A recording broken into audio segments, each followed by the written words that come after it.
Be cool, just move with the groove. No funk in here, the beat way too slow. Let's just do what we came to do. Just vibe with it, vibe with it. Be cool, just move with the groove. So besides the delts, the pecs, another major area that gets junked up, for lack of a better word, is your posterior deltoid rotator cuff area. So for that, again, we're going to travel to the ground here, and you're going to go on your side, lacrosse ball on the back of this shoulder joint, your shoulder behind, your hand behind your head, and you're going to scrub across that posterior deltoid. This is super, super intense in the beginning for most people, so if you can't kind of have all of your body weight balanced on the ball like this, you can kind of put your elbow on the ground or find some way of easing the pressure a little bit, but you want to get to the point where your tissues are so normal and healthy that they can take all this pressure, all of my body weight basically on that spot, and I'm scrubbing and I'm not freaking out. So work on that posterior deltoid as long as is needed to make change. And then we're going to get into a couple different stretching things. So if we worked on stretching, or we worked on the tissue here, we got to stretch that.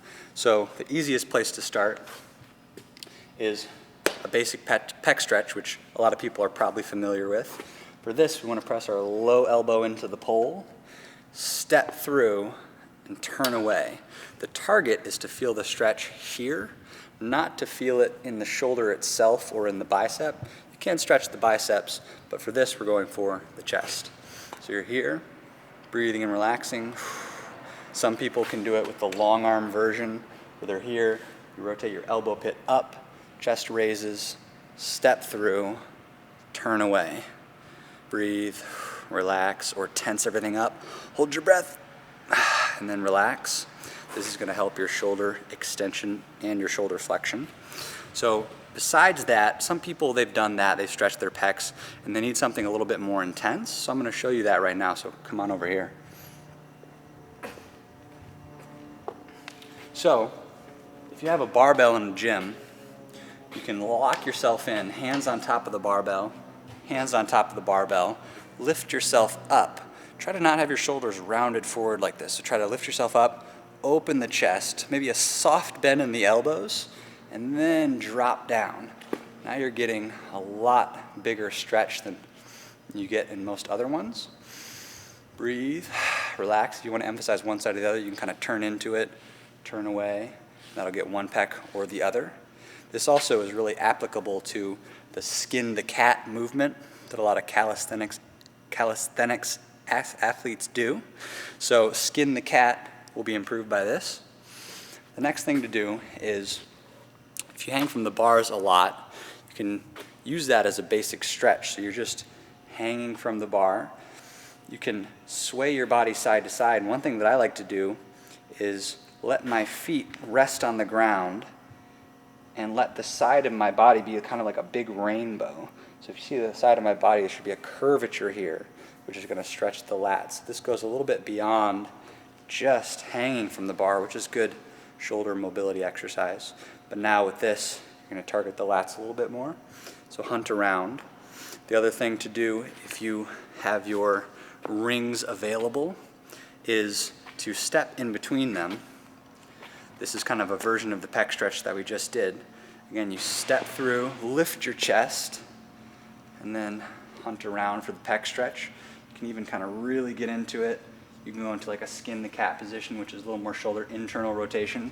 But I really like to keep the palms of the hands kind of open, which gives you the better pec stretch. And then the final stretch that we're going to do is, we've worked on shoulder flexion, shoulder extension. We need to work on shoulder internal rotation.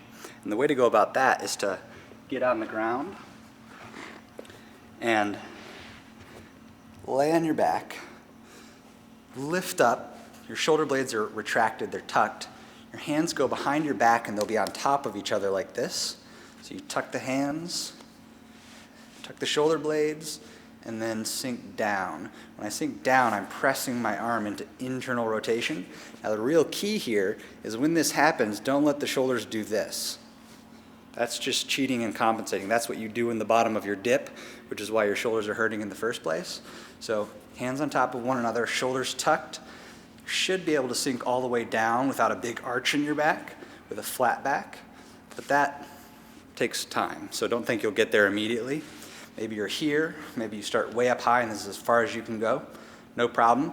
Do a little contract, relax. So I'm gonna push my hands up into my back for a couple seconds as I hold my breath. Pushing, pushing, pushing, and then on an exhale, sink and intensify the stretch.